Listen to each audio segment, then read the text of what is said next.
आगामी कुंभमेळ्यासाठी आवश्यक भूसंपादनाची संपूर्ण प्रक्रिया पारदर्शक पद्धतीनेच राबवली जाईल अशी ग्वाही जिल्हाधिकारी जलज शर्मा यांनी दिली आहे।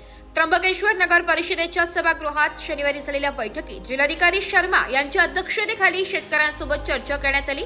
यावेळी उपविभागीय अधिकारी इगतपुरी त्र्यंबकेश्वर पवन दत्ता, भूसंपादन अधिकारी राजेंद्र वाघ, तहसीलदार श्वेता संचेती व नगर परिषदेचे मुख्याधिकारी राहुल पाटील उपस्थित होते।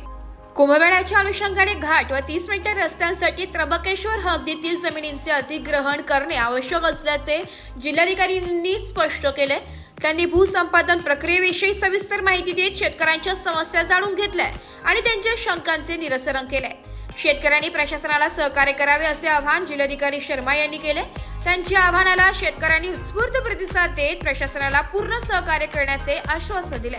बैठकीदरम्यान भूसंपादन अधिकारी राजेंद्र वाघ यांनी अधिग्रहण करावयाच्या क्षेत्राची माहिती सादर केली आहे। मुख्याधिकारी राहुल पाटील यांनी स्वागत केले। ब्युरो रिपोर्ट, नाशिक लोकशाही न्यूज, नाशिक।